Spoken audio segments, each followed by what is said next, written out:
ఇందాక రాజు ప్రస్తావిస్తూ యూనివర్సిటీల్లో కుల వివక్ష ఎట్లా ఉంటుంది అనే విషయం చెప్పాడు. యూనివర్సిటీలో కుల వివక్ష ఉంటుంది అనే సంగతి చాలా తెలుసు.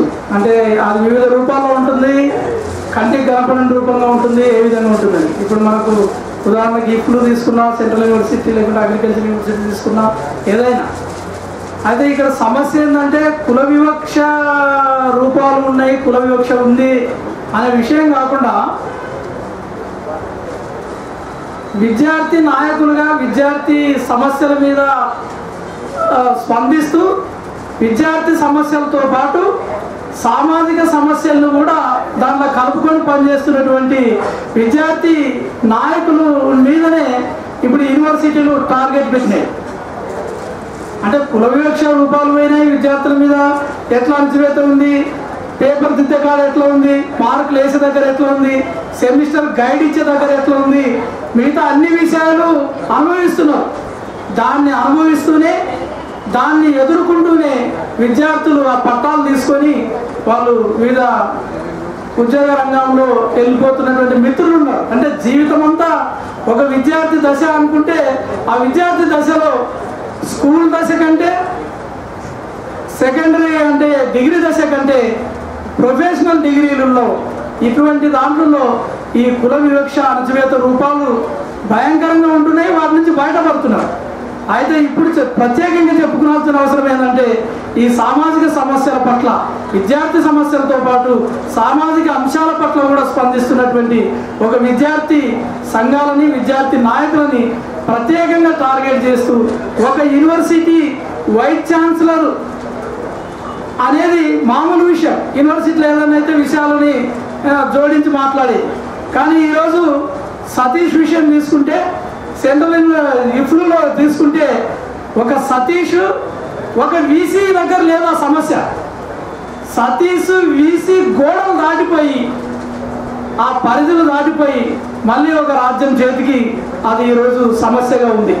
అంటే చూడండి, ఒక విద్యార్థి నాయకుడు ఒక విద్యార్థి సమస్యల పట్ల, సామాజిక సమస్య పట్ల స్పందిస్తే ఆ స్పందించేటువంటి దాన్ని ఎక్కడి దాకా తీసుకెళ్తుంది ప్రభుత్వం, ఈ రాజ్యము, ఈ కులానిచేత స్వభావం గల రాజ్యం అనేటువంటిది ఈ సందర్భంగా మనం గుర్తు చేసుకుంటూ అట్లాంటి యూనివర్సిటీల్లో ఒక విద్యార్థి సంఘాన్ని పెట్టి నడిపిస్తూ ఒక డెమోక్రటిక్ స్టూడెంట్స్ యూనియన్ని పెట్టి దాని నాయకుడిగా ఉంటున్నటువంటి బద్రి దాన్ని నడిపిస్తూ ఒక సామాజిక అవగాహనలో కూడా ఒక స్పష్టమైన అవగాహన, ఒక వర్గంతో ఒక కులాన్ని కూడా ఎట్లా అర్థం చేసుకున్నారా, ఈ రెండింటిని మేళవించి విద్యార్థులను ఎట్లా చైతన్యం తీసుకొని అన్ని సమస్యల్లో భాగం కావాలన్నటువంటి ఒక బద్రి ఇప్పుడు మా ఊళ్ళో బద్రిని వచ్చి మాట్లాడాల్సిందిగా కోరుతున్నాను.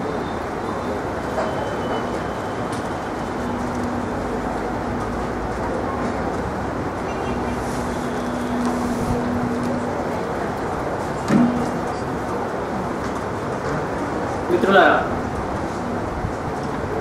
అందరికీ ఉద్యమ అభివందనాలు.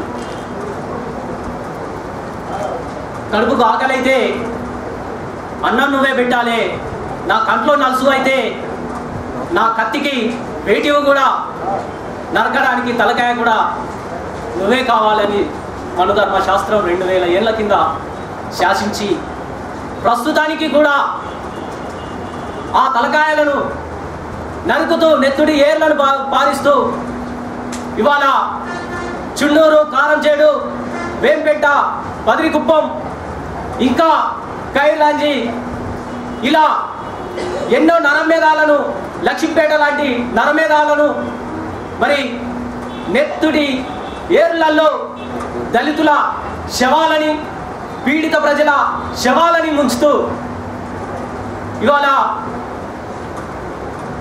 ప్రజాస్వామ్యం పరిడవిల్లింది అని చెప్పి మొత్తం భారతదేశంలో ఎలాంటి పీడన లేదు, ఎలాంటి అణచివేత లేదు, ప్రజాస్వామ్యం వర్ధిల్లుతుంది అని చెప్పేసి ఇవాళ అగ్రవర్ణ అగ్రకుల ఆధిపత్య శక్తులు, భూస్వామ్య పాలక వర్గాలు ఇవాళ జబ్బలు జరుచుకుంటున్నటువంటి తరుణాన్ని మనమంతా వీక్షిస్తున్నాం. ప్రజాస్వామ్యం నిజంగానే వర్ధిల్లుతుంది. స్వాతంత్రం నిజంగానే మనోళ్ళు చాలా మంది మాట్లాడతారు. ప్రజాస్వామికవాదులు, విప్లవకారులు, ఎన్నో ఉద్యమాలను, సామాజిక ఉద్యమాలను నడుపుతున్నటువంటి మేధావులు, రచయితలు, కవులు, కళాకారులు అందరూ కూడా మాట్లాడుతున్నాం. భారతదేశంలో ప్రజాస్వామ్యం లేదు, స్వేచ్ఛ లేదు, స్వాతంత్రం లేదు. లేదా నిజంగానే ఉంటే ఎవరికి ఉంది? ఖచ్చితంగా భారతదేశంలో ప్రజాస్వామ్యం అగ్రవర్ణాల చేతుల్లో, అగ్రకుల ఆధిపత్య చేతుల్లో వర్ధిల్లుతూనే ఉంది. వాళ్లకు యథేచ్ఛగా దళితుల, పీడితుల తలలు నరకడానికి స్వేచ్ఛ, అవసరమైతే రక్షణను కూడా ఈ దేశం చట్టపరంగా కల్పిస్తూనే ఉంది. ఈ దేశంలో న్యాయస్థానాలకు కులం ఉంది, విద్యాలయాలకు, విద్యా సంస్థలకు కులం ఉంది, అన్నిటికీ కులం ఉంది అని చెప్పేసి ఇందాక వక్తలు, అధ్యక్షులు అందరూ కూడా ప్రస్తావించారు.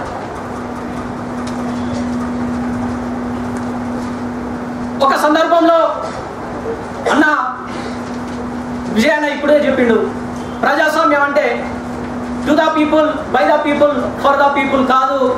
ఒక కవి ఎవరో చెప్పారు, to the Brahmin, by the Brahmin, for the Brahman.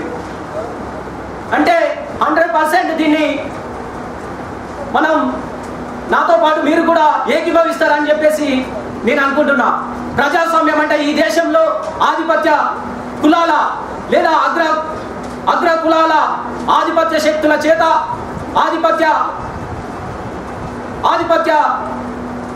అగ్రకుల ఆధిపత్య వర్గాల వలన అగ్రకుల ఆధిపత్యం కొరకు అని చెప్పేసి మనం దీన్ని, ఈ నిర్వచనాన్ని చెప్పుకోవాల్సినటువంటి అవసరం ఉంటుందేమో. ఎందుకంటే ప్రతి చోట అన్నవాళ్ళు సూటిగా ప్రశ్నిస్తూ ఉన్నారు, హంతకులందరూ నిర్దోషులైతే చుండూరు నెత్తుడి నేరం ఎవరిది అని చెప్పేసి. ఈ నేరంలో అక్కడ ఉన్నటువంటి రెడ్డి, కమ్మ, అగ్ర కులస్తులతో పాటు ఈ దేశంలో ఉన్నటువంటి న్యాయస్థానం కూడా దోషినే అని చెప్పేసి నేను అభిప్రాయపడుతున్నా. న్యాయ వ్యవస్థే కాదు, ఈ పాలన వ్యవస్థ, ఈ పాలకులు కూడా, ఇందులో పోలీసు వ్యవస్థ కూడా, చట్టం కూడా ఇందులో దోషులే అని చెప్పేసి నిర్ద్వందంగా మేము డెమోక్రాటిక్ స్టూడెంట్స్ యూనియన్గా మేము అభిప్రాయపడతాము. ఈ దేశం నలుమూలల దళిత పీడితుల రక్తం ఏరులై ప్రవహిస్తూ ఉంది. ఇంకా చుండూరు ఘటన మనకు తెలియజేస్తున్నటువంటి నిజాలు. ఈ దేశంలో పీడితులకు ఎప్పుడూ రక్షణ లేదు. ఈ దేశంలో దళితులకు, ఆదివాసులకు, మైనార్టీలకు స్వేచ్ఛ లేదు అని చెప్పేసి చుండూరు, కారంచేడు, కైలాంజి, అక్కడి నుంచి మొదలు పెడితే కాశ్మీరు, మొత్తం వాకపల్లి మహిళల మీద జరిగినటువంటి అత్యాచారాల దాకా కూడా ఇవన్నీ కూడా రుజువు చేస్తూ ఉన్నాయి. ఈ దేశంలో కుల వ్యవస్థ ఎంత పకడ్బందీగా అమలవుతున్నదో మన పోలీసు వ్యవస్థను, రాజ్యాంగ వ్యవస్థను, ఇటు పాలక వర్గాల చేష్టల ద్వారా మనకు అర్థమవుతా ఉంది.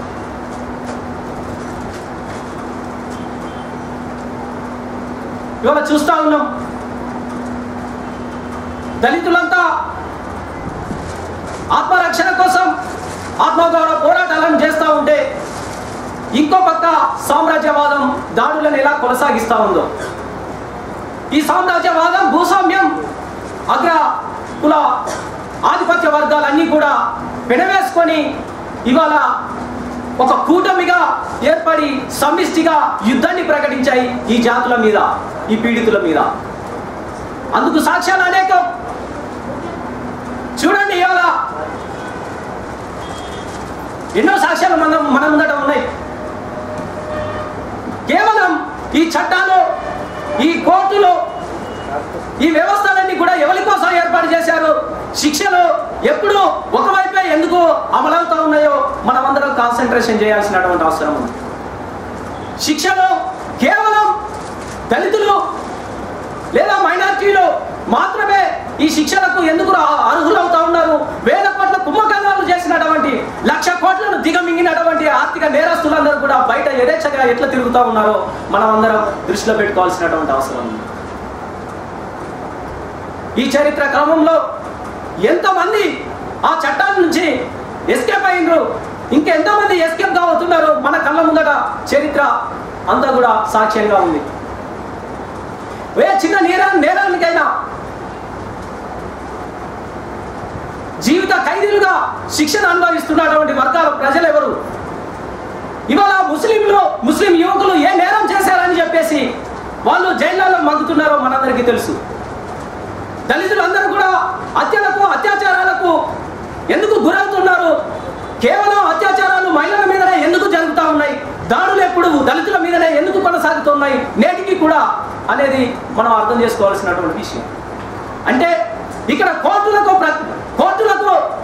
ఖచ్చితంగా పక్షపాత వైఖరి ఉంది, చట్టాలకు ఉంది, రక్షణ వ్యవస్థకు ఉంది, పాలక ప్రభుత్వాలకు కూడా ఈ వైఖరి ఉంది అనేది ఇక్కడ స్పష్టమైనటువంటి విషయం.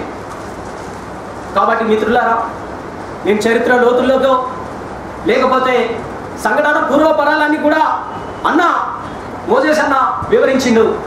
కానీ ఇక్కడ నేను తక్షణ కర్తవ్యాన్ని ఇవాళ ఇంతమంది ప్రజాస్వామిక వాదులు అన్ని సంస్థలకు సంబంధించినటువంటి వ్యక్తులుగా మన మీద ఉన్నటువంటి బాధ్యత ఏంటి? మనం నిజంగానే త్రికరణ శుద్ధితోటి వాడి వాళ్ళ బ్రాహ్మణీయ వర్గాలు కొన్ని వేల సంవత్సరాల నుంచి వారి యొక్క ఆ భావజాలాన్ని ఏ రకంగా ప్రజల మైండ్లోకి ఎక్కించి వేల సంవత్సరాల నుంచి వాళ్ళ ఆధీనంలో ఉంచుకొని ఇప్పటికీ అధికార పీఠాన్ని ఏ విధంగా మరి అధిష్ఠిస్తూ ఉన్నాడో, ఎలా శాసిస్తూ ఉన్నాడో, మరి దీనికి ప్రత్యామ్నాయ రాజకీయాలను మనం అభివృద్ధి చేయడంలో ఎలాంటి పాత్ర పోషిస్తున్నామని చెప్పేసి ఆత్మవిమర్శ చేసుకోవాల్సినటువంటి అవసరం ఉన్నది. చాలామంది మిత్రులు మీ ప్రజాస్వామికవాదులు నేను డీక్లాసిఫై అయినా లేదా నేను డీక్లాసిఫై అయినా నేను ప్రజాస్వామికవాదిని అని చెప్పేసి మాట్లాడుతున్నటువంటి సందర్భాలు ఉన్నాయి. అన్ని సంఘాల నేను వ్యక్తిగత విషయాలకి తలదూరుస్తున్నానని భావించవద్దు మిత్రులారా. ఉన్నట్టుగా మాట్లాడదామనేది నా ఆలోచన. మన మేనిఫెస్టోలలో ఎన్నో సంఘాలు, 100 సంఘాలు పనిచేస్తూ ఉన్నాయి. ఆ మేనిఫెస్టోలలో అన్ని కూడా ఈ ప్రజాస్వామ్యం గురించి మాట్లాడేటువంటి వాళ్ళు, కులం గురించి మాట్లాడేటువంటి వాళ్ళు అన్ని వాటిలలో కుల నిర్మూలన ఒక అంశంగా చేర్చుకొని ఉన్నారు. కుల నిర్మూలన ఒక అవగాహన కలిగి ఉన్నారు.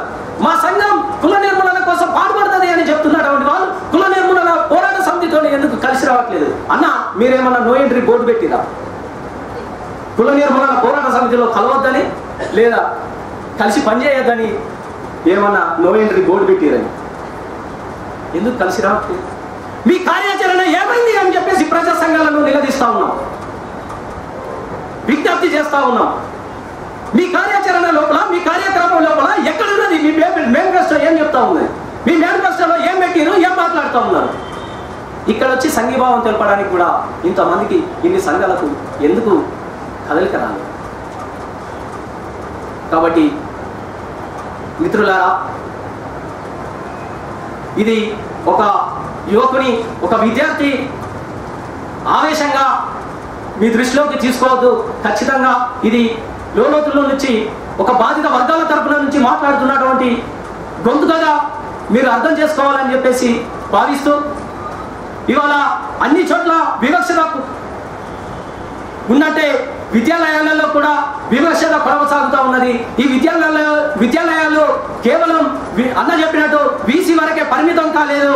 అవి ఖచ్చితంగా బీసీ వెనకాల ఉండి అన్ని యూనివర్సిటీ, ముఖ్యంగా ఉస్మానియా యూనివర్సిటీ, ఇఫ్లో యూనివర్సిటీలలో విద్యార్థులు ఒక ప్రత్యామ్నాయ రాజకీయాల కోసం మాట్లాడుతూ ఉన్నారు, ఒక ప్రత్యామ్నాయ వేదికగా పనిచేస్తూ ఉన్నారు.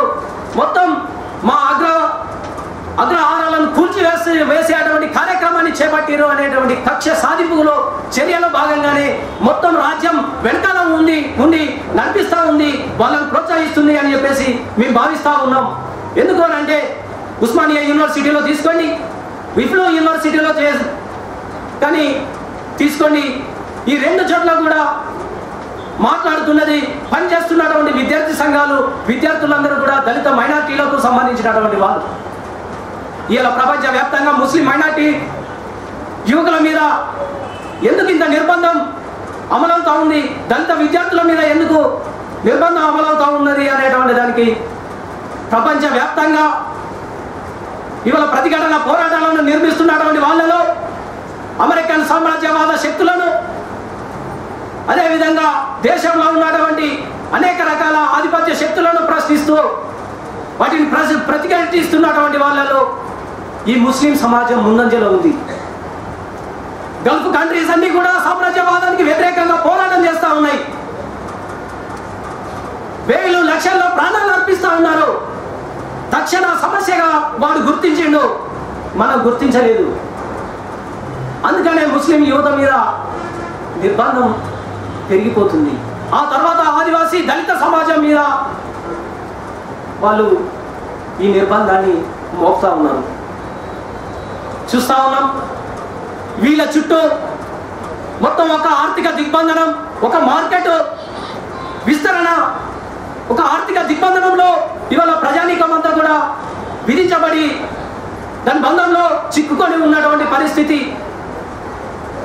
ఇక్కడ నుంచి చావరేవో తెలుసుకోవాల్సినటువంటిది ఎగ్జిస్టెన్స్ కోసం లేదా అధికారం కోసం ఎగబడుతున్నటువంటి శక్తులు ఈ శక్తులే కాబట్టి, దళిత పీడిత వర్గాలే కాబట్టి వీళ్ళను ఏ విధంగా ఎదుర్కోవాలనేటువంటి వాటికే ఈ పోలీసులు, కోర్టులు, చట్టాలు, అదేవిధంగా ఇంకా ఎన్నో రకాల ప్రైవేట్ ముఠాలను దించి చుండూరులో, కారంచేడులో అన్ని ఉద్యమాలను లీడ్ చేస్తున్నటువంటి శక్తులను ప్రైవేట్ సైన్యం పేరు మీద, ప్రైవేట్ వ్యక్తుల పేరు మీద, ముఠాల పేరు మీద ఎట్లా చంపారు. ఇప్పటికీ ప్రజాస్వామిక తెలంగాణ కోసం పోరాడుతున్నటువంటి వాళ్ళను ఏ విధంగా చంపారు. మన ముందున్నటువంటి నిజాలు ఇవన్నీ. కాబట్టి ప్రశ్నించే గొంతులను నొక్కివేసే ఉద్దేశంతో రాజ్యం కుట్రపూరితంగా వ్యవహరిస్తూ మరి ప్రజాస్వామిక ఉద్యమాలను అణచివేయాలని, ఆత్మగౌరవ పోరాటాలను అణచివేయాలని చూస్తున్నటువంటి క్రమంలో మనమంతా కూడా పోరాటాలకు ఏ విధంగా సంసిద్ధం కావాలో, మన ప్రణాళికలలో ఉన్నట్టుగా, మన మేనిఫెస్టోలో ఉన్నట్టుగా ప్రతిఘటన ఉద్యమాలను ఏ విధంగా నిర్మించాలో మరి ఆలోచన చేసి ఐక్య కార్యాచరణ కమిటీలో ఒక ఐక్య కూటమిగా శత్రువు ఏ విధంగానైతే దాడి చేస్తూ ఉన్నాడో మన పోరాటాలను కూడా ఆ విధంగా నిర్మాణం చేయాలి. వాని భావజాలం ఎంత ఫాస్ట్గానైతే వాడు 1000 ఏళ్ల నుంచి కొనసాగిస్తూ ఉన్నాడో మరి దానికి ప్రత్యామ్నాయంగా మన భావజాలాన్ని ప్రచారంలో పెట్టడంలో మనం తక్షణంగా ముందుకు రావాలని చెప్పి విజ్ఞప్తి చేస్తూ నాకు ఈ అవకాశం ఇచ్చినందుకు ధన్యవాదాలు తెలియజేస్తూ. ధన్యవాదాలు భద్ర. కోర్టులో కూడా వివక్ష ఉంది, ఆ కోర్టుకే వివక్ష ఉంది అనేది చెప్తే నిజంగా రాజ్యంకి వివక్ష ఉంది, కోర్టుకి వివక్ష ఉంది, అన్నిటికీ వివక్ష ఉంది అనేది సాధారణంగా మాట్లాడే మాట. కానీ ఈ వివక్ష రూపం ఎట్లా ఉంటుందో అనే విషయాన్ని ఈ కోర్టు చుండూరు కేసులో మన రఘునాథన్న తారకం సార్ వాదిస్తప్పుడు ఎల్ నరసింహారెడ్డి ఆయన దానికి ఎంత వివక్ష రూపం ఉంటుందో అనేది చెప్పాడు ఆయన మాటల్లో. మన 3 అప్పీల్స్ ఉన్నాయి. అంటే చుండూరు వాళ్ళ తరఫున బాధితులు ఒక అప్పీల్ వేశారు, మనం ఒక అప్పీల్ వేసాము, తర్వాత లాయర్ల తరఫున ఒక అప్పీల్ వేశారు. ఇదంతా అప్పీళ్ళు వినమని అడుగుతున్నారు మన వాళ్ళు, మన లాయర్లు. చుండూరు బాధితుల అప్పీళ్ళు మీరు వినండి జడ్జి గారు అని అడిగితే ఈ అప్పీళ్ళని వింటే చాలా టైం పడుతుంది, చాలా సంవత్సరాలు పడుతుంది. వాళ్ళు ఎంతకాలం అని జైల్లో మగ్గాలి. ఎవరు వాళ్ళంటే వాళ్ళు ఎంతకాలం అని జైల్లో మగ్గాలి అని ఎల్ నరసింహారెడ్డి మొత్తం ఆ జడ్జి స్థానంలో ఉండి మాట్లాడుతున్నాడు. ఆ న్యాయస్థానంలో అంటే వివక్ష రూపము ఎంత బరితెగించిందో దీన్ని బట్టి మనకి అర్థమవుతుంది. బద్రీ చెప్పినట్లు ఈరోజు జైల్లో 199 మంది దళిత పీడిత కులాల వాళ్ళే. కనీసము రిమాండ్లో ఉంటూ సాక్ష్యం కూడా వినకుండా సంవత్సరాల తరబడి వాళ్ళు ఇంకా రిమాండ్లోనే ఉంటున్నటువంటి అనామకులు ఎంతో మంది దళిత పీడిత కులాలు. ఈ చుండూరు హంతకులు ఎవరైతే ఉన్నారో వీళ్ళు కింది కోట్ల శిక్ష పొందే వాళ్ళు. కింది